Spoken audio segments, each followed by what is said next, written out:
이제 지난 시간에 우리가 공부하는 중에 아마 여러분들이 고개를 갸우뚱하거나 저건 아닌데 하면서 또 마음속에 갈등이 있었을 것 같아요. 무슨 얘기냐 하면은 이 태초아내라는 이 말이 그렇게 쉬운 이야기도 아니고 또 전에 또 어디 들어보던 얘기가 아닐 뿐 아니라 첫째 날이 태초가 아니냐고 생각했던 분들이 이거 뭐 좀 잘못된 거 아닌가 하고 이제 염려하거나 또 의심하거나 혼란스러워할 것 같아요. 그래서 조금 더 설명을 할 필요가 있다 싶어요. 어떻든 제가 보는 대로는 첫째 날 그 이전에 영원 무궁의 세계가 있었다는 것이고, 또 우리가 알고 있는 창세기 1장을 다시 한번 읽어보면은 이제 아마 조금 새롭게 보이지 않나 싶어요. 한번 읽어보겠습니다. 창세기 1장 한번 펴가지고 뭐 안 펴봐도 되고 이제 이대로 읽어도 되겠는데 잘 보세요. 제가 이제 번역을 해보면 태초 안에 하나님이 하늘들과 땅을 창조하시니라. 우리 일반 성경 천지를 창조하시니라 이렇게 되는데 원어에 보면 하늘들과 땅을 천지 이렇게 붙여되지만은 한자로 하면 그런데 히브리어 원어로 보면 하늘들과 땅을 창조하시니라. 태초에. 그런데 땅을 창조했는데 문제는 땅이 혼돈하고 공허하며 흑암이 깊음 위에 있었다. 어둠이 깊음 위에 있었다. 그 땅을 창조하긴 했어도 그게 아주 질서가 안 잡히고 혼돈하고 공허하고 흑암이 깊은 어둠이 깊음 위에 있고 또 하나님의 신은 수면에 운행하시니라. 그러면은 지금 깜깜해요. 빛이 없으니까. 왜 빛이 없냐? 빛을 창조하기 전이거든요. 우리가 여태까지는 교회에서 배울 때 일반적으로 하나님 맨 먼저 빛을 창조하셨다 이리 배웠잖아요. 아닌가?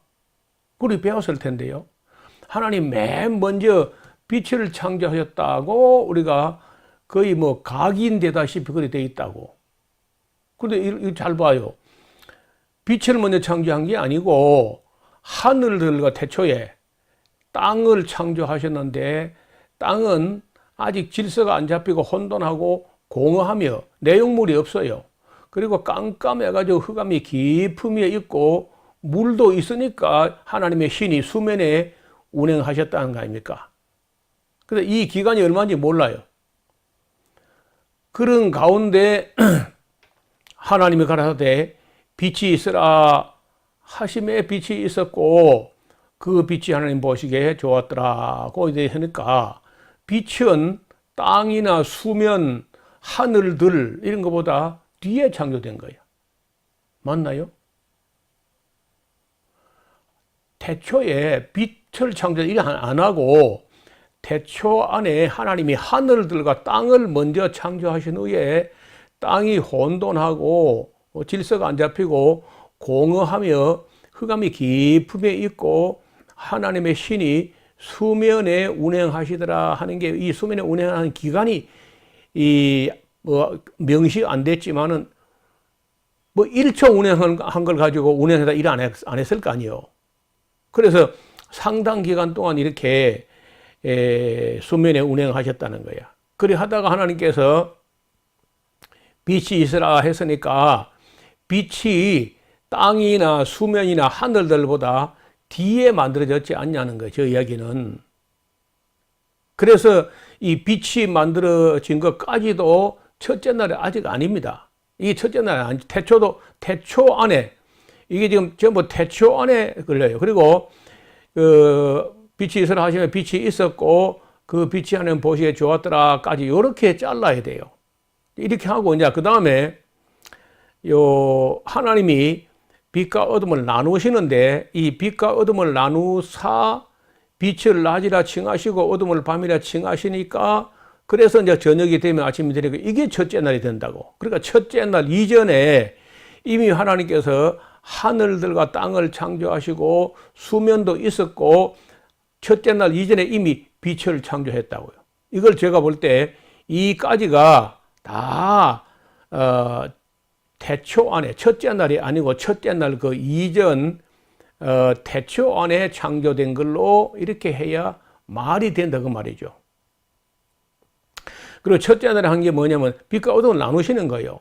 그래서 빛을 낮이라 칭하시고 어둠을 밤이라 칭하시는데 저녁이 돼가지고 그래가지고 저녁이 되고 아침이 되니까 이게 첫째 날이 되는데 그러면 우리가 오늘날 우리 상식으로 보면은 저녁이 되고 아침이 되려면은 어떻게 하면 되는 거예요?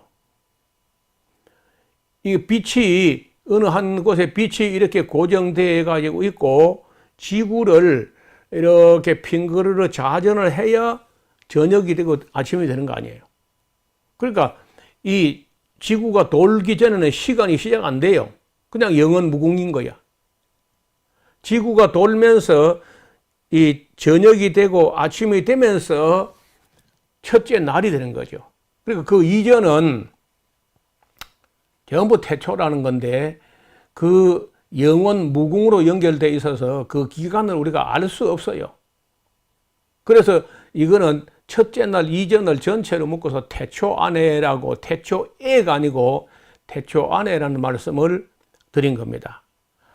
그리고 이제 그 다음에 하나님이 가라사대 물 가운데 궁창이 있어 가지고 물과 물로 나뉘라. 물을 창조한 거는 태초에 한 거거든요. 물을 창조는 언제 했는지 몰라. 너무 일찍이 태초 안에 이미 물을 창조되어 있기 때문에 하나님이 신의 수면에 운행하셨거든요. 그래서 이제 물을 지구에서 이 구름 속에 뭐 이 수증기층으로 이렇게 쑥 물이 올라가게 하고 또 땅에 얼마가 있고 궁창 위에 물과 궁창 아래 물이 나누어진다는 거죠. 그래서 이제 그 물과 물 사이에 이제 궁창이 있어가지고 궁창을 만드신 것, 뭐 궁창이라는 것은 사실 텅 비었으니까 만들었다기보다도 물과 물이 나누어지니까 자연히 거기 궁창이 생겨나는 거죠. 자, 그럼 여기서 이제 분명하게 하고 넘어갈 것은 하나님께서 맨 먼저 빛을 창조했다. 이 잘못된 거야. 우리가 그동안 그렇게 교회에서 늘 그저 배우고 애우고 뭐 그렇게 했는데 빛을 먼저 창조한 게 아니고 하늘들은 제가 볼 때 우주라고 우주. 태초에 하늘들과 그리고 땅을 창조하셨습니다. 그러나 처음에는 땅이 아직도 혼돈하고 공허하며 흑암이 깊은 위에 있고 하나님의 신은 수면에 운행하시고 있었는데 그때 빛이 있으라 했으니까 빛이 하늘들과 우주와 땅보다 빛이 더 조금 뒤에 창조됐다는 겁니다. 이거 뭐 여기 의심의 여지가 없잖아요. 그래서 분명한 것을 분명하게 해놓고 그래 나가야 돼. 우리가 막연하게 그냥 하나님 맨 먼저 뭐 빛을 창조했다 이런 식으로 하면 성경이 안 보인다는 거예요. 자, 그러면 제가 다시 그림을 보여드릴게요. 잘 보세요. 태초 안에 우주 전체, 지구, 물질, 빛을 다 창조한 거예요. 태초 안에. 그리고 첫째 날은 빛과 어둠을 나눠서 빛을 낮, 어둠을 밤으로 해가지고 이게 첫째 날이 돼요. 둘째 날은 물과 물을 나눠가지고 궁창을 창조하시고 셋째 날은 바다와 육지 그 조산운동이라고 물 속에 잠겨있던 흙이 묻이 이렇게 솟아오르려면 조산운동이 일어나야 되는데 이 조산운동 때 지각에 큰 변동이 일어나면서 육지는 올라오고 바다는 이렇게 내려가는데 만약에 그 학자들의 이제 견해는 뭐 이렇습니다. 만약에 말이죠. 지구라는 하는 그 암석과 흙을 다 해가지고 지구의 물 외에 모든 물질을 완전히 둥글게 그 쇠구석처럼 깔끔하게 우둘두둘하지 않게 깎아맞춰 또 이렇게 동그랗게 공처럼 만들고 그리고 물이 뺑 둘러 감싸게 되면은 평균 물 깊이가 2,400m, 바다 깊이가 평균 2,400m 정도로 물이 많은 거예요. 그러면 이제 하나님께서 맨 처음 만드실 때 지구는 동그랬다고 보면은 그 바깥에 물이 2,400m 두께로 뺑 둘러 있다가 하나님께서 이 지구를 쭉 물러끓여 가지고 묻이 상당히 드러나게 하니까 산이 올라오고 이제 육지가 드러나고 그리고 이제 낮아진 곳은 물이 모여가니까 이게 바다가 됐다는 거죠. 그리고 이제 그 셋째 날에는 식물계를 창조하십니다. 식물계.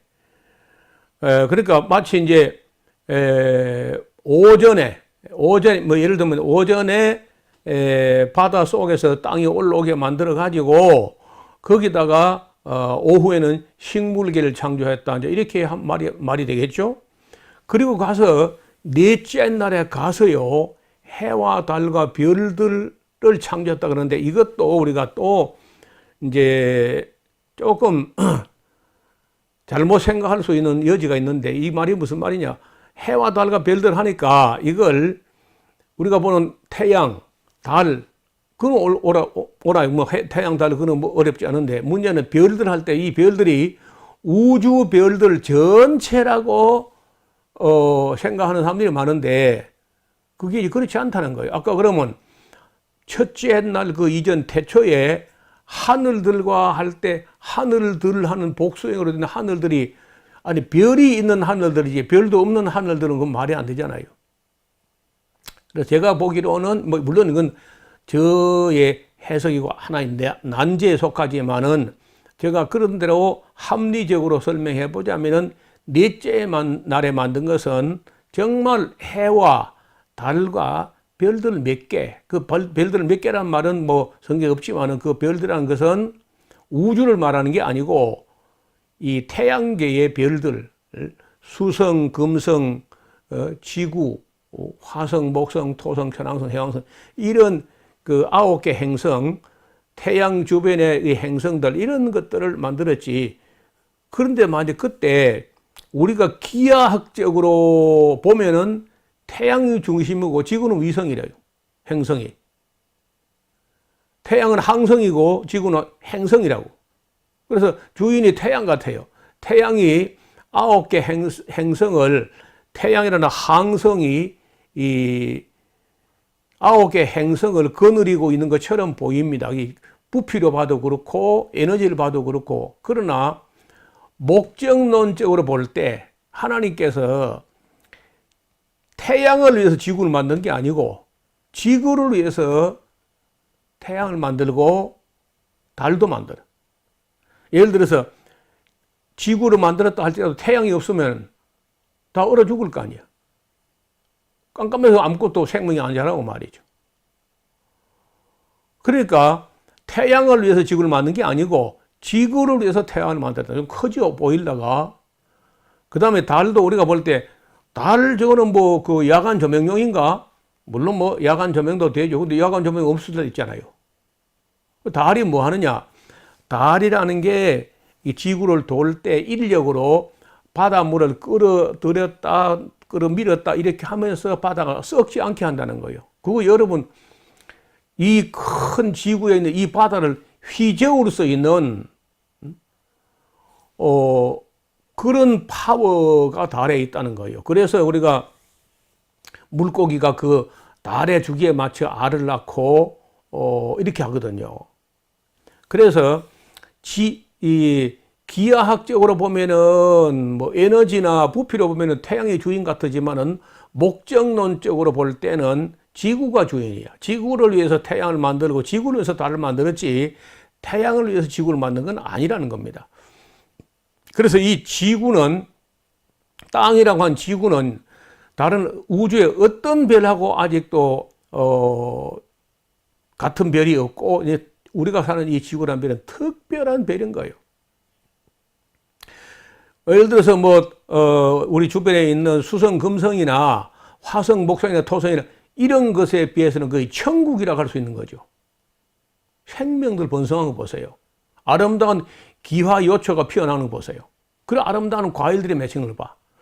다른 별에, 태양계 다른 별들에 비해서 그야말로 이 지구는 천국에 가까운 아름다운 별이거든요. 그래서 이 지구의 생명들과 그 중에 특별히 하나님 형상대로 지음받은 사람을 위해서 태양을 넷째 날에 태양과 달과 그 외의 별들을 만드는데 잘 모르겠습니다. 아직은 이 수성, 금성도 꼭 있어야 되는 것인지 아니면은 화성, 목성, 토성도 지구를 위해서 있어야 되는 것인지 그게 없으면 어떻게 되는지 그런 것에 대해서는 저뿐 아니라 아직도 어떤 과학자도 뚜렷이 뭐라고 이론이 내놓은 게 없어요. 그러나 신비하게 바로 앞 우리 가까운 이 수성, 금성에는 아직은 생명이 없다는 것이고 화성도 목성도 아직은 생명이 없다는 겁니다. 같은 태양계 안에 있지만 말이죠. 그래서 목적론적으로 볼 때 하나님께서는 지구를 위해서 지구에 있는 사람과 생명들을 위해서 태양을 만드셨고 달을 만드셨다는 게 저의 해석입니다. 그 다음에 다섯째 날에 공중에는 새가 나르게 하시고 조류, 바다에는 물고기가 다니게 했어요. 그리고 여섯째 날에 육지 동물들을 만드시고 그리고 맨 나중에 자기 형상을 따라서 사람을 창조하셨는데 이게 아주 단순하게 기록된 이 어마어마한 그 내용인데 너무 짤막하게 기록하고 있죠. 그리고 이제 일곱째 날에 이럴 때에 모든 일을 마치시고 쉬셨다. 자, 이게 쉬셨다는 것도요, 하나님 피곤해신 게 아닙니다. 우리 인간은, 육체가 인간은 피곤해서 쉬고 하지만 하나님은 피곤해신 건 아니고 하시던 일이 마침에 쉬셨다는 거예요. 그래서 우리가 이 창세기 공부를 제대로 하려면 이거 좀 시간이 가야 되고, 우리가 고정관념이나 어떤 편견을 내려놓고 성경이 실제로 어떻게 기록됐는지 놓고 그리고 공부를 해야 돼요. 어떤 분은 제가 하는 성경 강좌에 왔다가 깜짝 놀라가지고 자기도 평생에 어려서부터 교회를 다녔는데 자기는 뭐 빛을 맨 먼저 창조한 걸로 알고 있는데 와서 보니까 아니거든요. 창세기 1장 공부하다가 충격을 받아가지고 저 경상북도에 있다가 경남 산청 지리산 기슭을 이사로 온 분이 있었어요.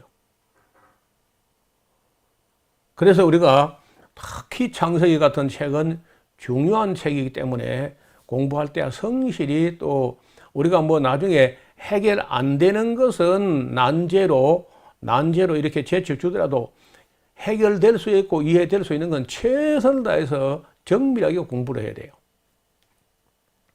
자, 그래서 이제 우리가 그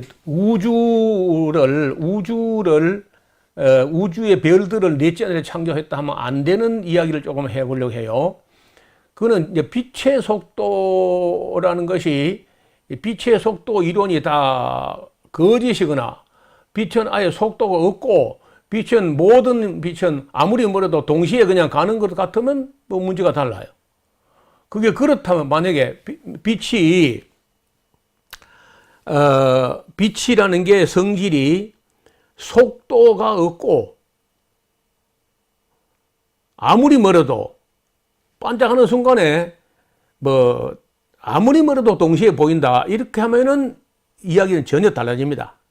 근데 만약에 빛이 실제로 속도가 있어 가지고 일정 거리를 가는데 시간이 걸리는 것이 빛이라고 하면은 이제 문제가 된다는 거죠. 자, 1607년에 갈릴레이가 빛의 속도를 재버리고 시도했다고 그래요. 그 다음에 1675년 덴마크의 천문학자 레머라는 사람이 빛의 속도를 측정하려 했고 1849년에 프랑스의 물리학자 피조라는 사람이 또 빛의 속도를 측량하려고 했습니다. 1862년도 프랑스의 물리학자 푸코라는 사람이 역시 또 빛의 속도를 측량하려고 했고 이 미국의 마이켈슨이라는 사람이요 1884년에 우리 한국에 선교사가 들어왔는데 바로 그 이듬해 미국의 마이켈슨 사람이 빛의 속도를 측량을 했는데 1초에 1초에 이게 얼마죠? 7만 70만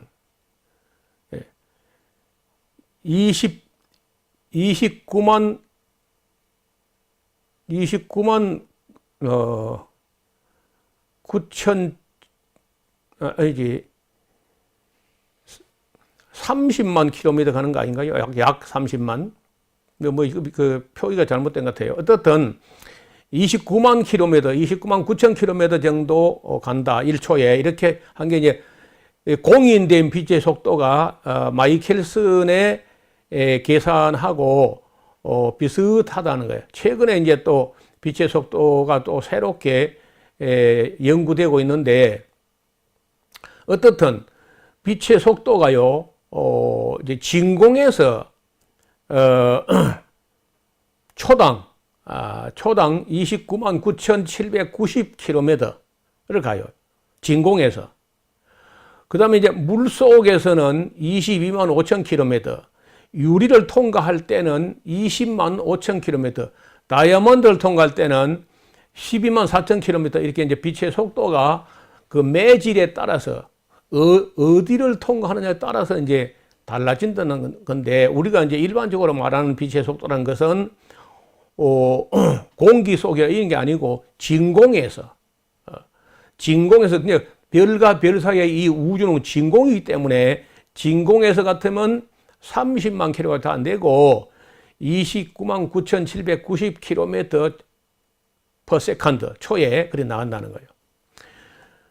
빛은 공기 속에서도 속도가 느려지지만 그는 뭐 무시해도 될 정도고요. 일반적으로 빛의 속도라 하면 진공 속에서 속도를 말하는데 우리가 살고 있는 공기층의 두께가 하도 얇아서 일반적으로 고려하지 않고 그냥 29만 9,790km라고 이렇게 인정을 공인하고 있습니다. 그러면은 빛이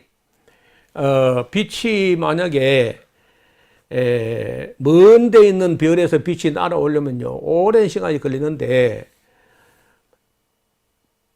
100년 빛이 100년 날아오는 거리 그럼 아주 가까운 거리입니다. 우리 이 천문학적인 그 세계에서는요 빛이 100년 날아가는 길은 아주 가깝다는 거예요. 그래서 이제 예를 들어서 우리가 살고 있는 이 은하계를 조금 봐요. 은하계를 조금 이제 볼 텐데 이 은하계를 죄송합니다. 이 은하계 좀 봐요. 이 은하계가 이렇게 생겼는데 은하계 중심에서 우리 태양계는 은하계 중심에서 약 3만 광년 떨어져 있어요. 그리고 이제 은하계 이 가장자리에서 가장자리 지름을 놓고 직경을 놓고 말하면 10만 광년이라는 거예요. 빛의 속도로 10만 광년 날아가야 돼요. 그런데 우리가 여름 밤 하늘에 보면은 이 은하계의 별들이 다 보이거든요. 여기 태양계고 여기 이 근방에 지구가 있는데 여기서 이쪽 가장자리까지는 약 2만 광년 빛이 날아오는데 2만 년 걸린다는 2만 년. 저쪽 반대편 가장자리에서 날아오면 8만 년 걸리는 거예요. 그런데 여름 밤하늘에 이제 우리가 여름 밤하늘에 보는 은하계는 이쪽 은하계가 보이기 때문에 이렇게가 보이기 때문에 은하계 별이 굉장히 많고 또 톡 투명하게 아주 명랑하게 이렇게 보인다는 거예요. 그래도 이게 우리가 여름 밤하늘에 이렇게 하늘을 가로지르는 은하계가 빛이 날아온 데는 2만 년 걸렸다는 거거든요. 내가 지금 보는 오늘 저녁에 내가 보거나 내일 저녁에 보거나 간에 2만 년 전에 출발한 빛이 지금 내게 들어온 것, 내 눈에 2만 년. 그렇다면 만약에 이 창조과학계가 가끔 말하는 이론이 있는데 그게 뭐냐면은 젊은 우주론, 젊은 지구론 하면서 지구의 나이가 우주의 나이가 다 6,000년에서 1만 년 안팎이다 이런 주장을 하신다 이분들이. 그러면 봐요. 그러면 6천 년밖에 안 됐으면 빛이 2만 년 걸리는 이 거리 아직 안 날아오는 거야. 아직 안 보여도. 14,000년 더 후에야 이 은하계가 보일 거라고. 근데 뭐 그렇게 빛의 속도를 무시하고 빛은 속도가 없고 아무리 멀어도 동시에 보인다 그러면 이제 문제가 달라요. 그러나 빛의 속도가 29만 970km 초당 그렇게 한다고 하면은 그렇게 빠른 빛으로 2만 년 동안 날아와서 우리 눈에 보인다는 게 분명하다면 말이죠. 그래서 이제 저는 이 과학 이야기를 안 하려고 하지만은 우리도 과학을 공부를 했으니까 또 현대 과학에 세례받은 사람들에게 전도해야 되는데 이게 지구 나이나 우주 나이가 6천 년, 만 년밖에 안 됐다고 하면은 이게 설명이 안 되는 거거든요. 그래서 이제 제가 볼 때 저는 이제 뭐 제가 하는 이론이 100% 맞다는 뭐 주장도 못 해요. 제가 합리적으로 생각해보고 또 성경 우리가 잘못 본을 정리해 볼 때 가장 합리적인 것은 우주는 넷째 날에 만든 게 아니고 태초에 하늘들과 그게 우주고 땅을 창조하셨다. 그거는 첫째 날 그 이전에 무궁으로 연결되어 있기 때문에 몇 억만 년, 몇 수십억 년 지나가니 모르는 거예요. 그는. 그러니까 모르면 아무 문제가 안 돼요. 우주 나이를 모르면 아무 문제가 안 됩니다. 지구 나이도 사실은 모르는 거죠. 왜냐하면 첫째 날 창조했다면 모르는데 첫째 날이 아니고 첫째 날 그 이전 태초 안에 땅을 창조했다고 하면은 모르는 겁니다. 태양은 오히려 젊었다고 그랬어요. 넷째 날에 만들었으니까.